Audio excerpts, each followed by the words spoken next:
दोस्तों TR Urdu Ankara studio से doctor Furqan Hamid का आपको सलाम पहुँचे। आज इस प्रोग्राम में पाकिस्तान और अफ़गानिस्तान के दरमियान इस्तांबुल मुज़ाकरात के बारे में मैं कुछ अर्ज़ करना चाहूँगा। दोस्तों आज हम एक ऐसे मोड़ पर खड़े हैं जहाँ सफारतकारी की नई सुबह तुलू होने को है। पिछले तमाम मुज़ाकराती अदवार अपने इख्तिताम को पहुँच चुके हैं और अब 6 नवंबर को इस्तांबुल में तुर्की और कतर की मुश्तरका सरपरस्ती में पाकिस्तान और अफ़गानिस्तान के दरमियान नए मुज़ाकराती मरहले का आगाज़ होने जा रहा है। वहीं से जहां से ये सिलसिला मुनक़ता हुआ था, मगर उम्मीद का चिराग अभी बुझा नहीं था बल्कि रोशन चला आ रहा है। इस्तांबुल की फ़ज़ाओं में एक नया इत्मीनान सांस ले रहा है। तुर्की जो हमेशा इन दोनों बरादर ममालिक के दरमियान अमन का मेमार रहा है, एक बार फिर सारस के तौर पर मैदान में उतरा है। इन मुज़ाकरात पर पाकिस्तान और अफ़गानिस्तान दोनों की नज़रें जमी हुई हैं, क्योंकि ये सिर्फ बातचीत नहीं बल्कि खित्ते के मुस्तकबिल, सलामती और अमन का इम्तहान है। जैसा कि आप जानते हैं, कुछ अर्से से दोनों हमसाय ममालिक जो तारीख़ और सकाफत में करीब रह चुके हैं, सरहदी तनाव और तशद्दुद के बमर में फंसे हुए दिखाई देते हैं। एक बार फिर सुलह की राह पर कदम भी बढ़ा रहे हैं। 6 नवंबर से मुज़ाकरात का दोबारा आगाज़ और इस दौरान बरकरार रहने वाली जंग बंदी के खित्ते के लिए एक किरण उम्मीद बनकर सामने भी आई है।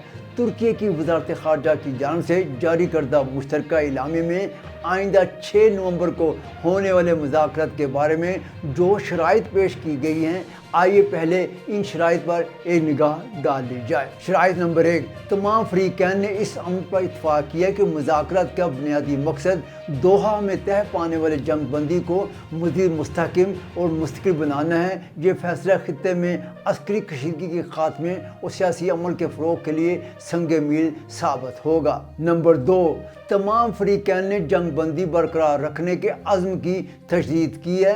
ताहम इस इत्तफ़ाक़ राय को इस शर्त पर मशरूत किया गया है कि अफ़गानिस्तान की सरज़मीन पाकिस्तान के ख़िलाफ़ किसी किस्म की दहशतगर्दी के लिए इस्तेमाल नहीं होगी।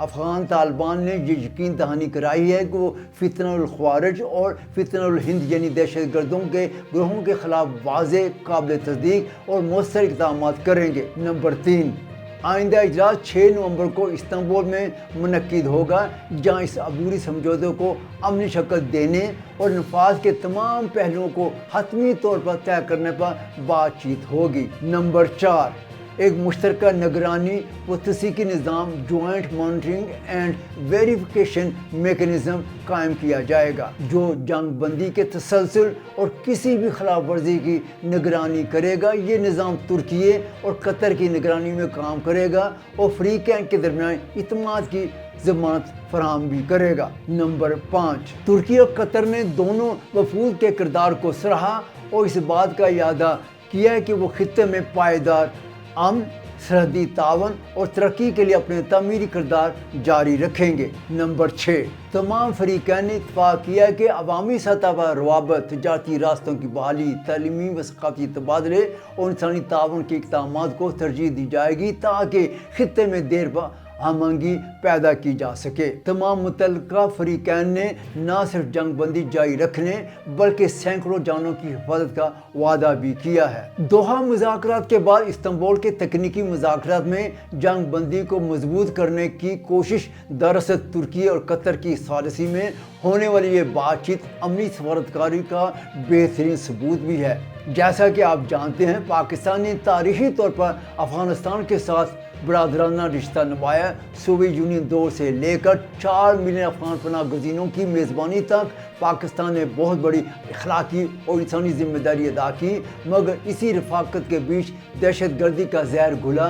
तहरीक तालिबान पाकिस्तान यानी TTP के हमलों ने पाकिस्तान की सरज़मीन को खून में नहलाया। इस साल के अदाद शुमार जिनका तज़किरा पाकिस्तानी हुकाम कर रहे हैं, सैकड़ों शहदा, सैकड़ों फ़ौजी, ये वो कीमत है जो قوم نے اپنی سلامتی کے لیے ادا کی ہے۔ پاکستان کا موقف واضح یعنی ایک نکاتی ایجنڈا، افغانستان کی سرزمین سے دہشت گردی کو ہرگز برداشت نہیں کیا جائے گا۔ اگر افغانستان میں موجود عناصر پاکستان میں دہشت گرد حملے کرتے ہیں تو اور وہاں سے واپس پناہ حاصل کرتے ہیں اور لوٹ جاتے ہیں تو یہ معاملہ بلا شبہ امن اور سرحدی سالمیت کا سنگین چیلنج بھی ہے۔ یہی وہ نقطہ ہے جس پر ترکی نے کھل کر پاکستان کا ساتھ دیا ہے، کیونکہ ترکی بھی نصف صدی تک دہشت گردی کا شکار رہنے والا ملک رہا ہے۔ ترکی نے مذاکرات کے دوران طالبان وفد کو واضح طور پر سمجھایا کہ دہشت گردی کی پشت پناہ پر کسی ملک یا قوت کی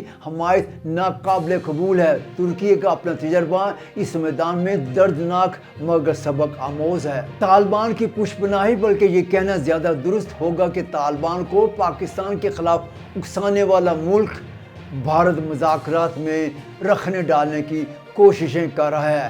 طالبان وقت بظاہر میز پر مذاکراتی عمل کو قبول کر رہا تھا، مگر جب وہ کابل میں اپنی انتظامیہ سے مشاورت کرتا تو مختلف دباؤ میں آ کر مذاکراتی فیصلوں کی حمایت سے کنارہ کشی بھی اختیار کرتا رہا ہے۔ یہ رویہ اس بات کا ثبوت ہے کہ مذاکراتی فضا میں اعتماد سازی کے لیے تحریری اور عملی وعدوں کی اشد ضرورت ہے۔ محض زبانی یقین دہانی سے کام نہیں چلے گا تو پاکستانی وفد نے ان مذاکرات کو خیر آباد کہنے کا فیصلہ کیا اور پاکستان روانگی کی تیاریاں پکڑ بھی لی۔ تاہم ترک حکام نے پاکستانی وفد سے استنبول میں قیام جاری رکھنے کی درخواست کی، جو ایک واضح اشارہ تھا کہ ترکی مذاکرات کو ناکام ہوتے ہوئے دیکھنا نہیں چاہتا اور وہ عملی ہم آہنگی چاہتا تھا۔ پاکستانی وفد نے اس درخواست کو قبول کیا اور جنگ بندی کے تسلسل کا اعلان بھی سامنے آیا۔ پاکستان کے وزیر دفاع خواجہ محمد آصف نے طالبان کو متنبع کرنے کے ساتھ ساتھ یہ بھی کہا کہ پاکستان امن کو ایک اور موقع دے رہا ہے۔ یہ وہ نقطہ ہے جسے ہم نظر انداز نہیں کر سکتے۔ یہ صرف سفارتی نرم رویہ نہیں بلکہ ایک قومی حکمت عملی ہے جو امن کے حصول کے لیے ہر ممکن کوشش کر رہی ہے، مگر اپنی سرحدوں اور شہروں کی حفاظت کے بغیر کسی مفاہمت کو قبول نہیں کرے گی۔ اب سوال یہ پیدا ہوتا ہے کہ 6 نومبر کی استنبول مذاکرات میں کیا کچھ ہوگا؟ کیا طالبان، جو بعض حلقوں کے ہاتھوں میں بیرونی دباؤ کا شکار ہیں، تحریری اور عملی ضمانتیں دیں گے کہ وہ اپنی سرزمین سے دہشت گرد عناصر کو پاکستان کی طرف متوجہ نہیں ہونے دیں گے؟ کیا وہ دہشت گردوں کے ٹھکانوں کی نشاندہی اور انہیں ختم کرنے کے لیے ٹھوس اقدامات کریں گے؟ یہ وہ ایجنڈا ہے جس پر پاکستان اپنے مستقبل کے تعلقات قائم کرے گا۔ یہاں پر میں اپنے دوستوں کو یہ بھی بتاتا چلوں کہ اگر طالبان یا ان کی پشت پناہی کرنے والے عناصر اس معاہدے کی خلاف ورزی کرتے ہیں تو پاکستان کے لیے راستہ بڑا واضح ہے۔ وہ اپنے دفاع اور اپنے عوام کی حفاظت کے لیے ہر آپشن اختیار کرے گا، اور اگر پاکستان نے ایک بار پھر کوئی فیصلہ کر لیا تو اس پختہ عزم کے پیچھے اس کا ہٹنا ممکن نہ ہوگا۔ یہ ایک حقیقت ہے جسے کسی بھی مذاکراتی میز پر نظر انداز نہیں کیا جانا چاہیے۔ اس لیے یہ بھی امید ظاہر کی جا رہی ہے کہ استنبول مذاکرات ایک سنگ میل ثابت ہو سکتے ہیں اگر طالبان تحریری معاہدہ طے کرنے کے لیے تیار ہو جائیں تو۔ دوستو، اس کے ساتھ ہی ہمارا یہ پروگرام اپنے اختتام کو پہنچتا ہے۔ آئندہ پاکستان اور افغانستان کے موضوع کے ساتھ پھر آپ کی خدمت میں حاضر ہوں گے۔ اب اس وقت تک اپنے میزبان ڈاکٹر فرقان حمید کو انقرہ کے TR اردو اسٹوڈیو سے اجازت دیجیے۔ اللہ حافظ۔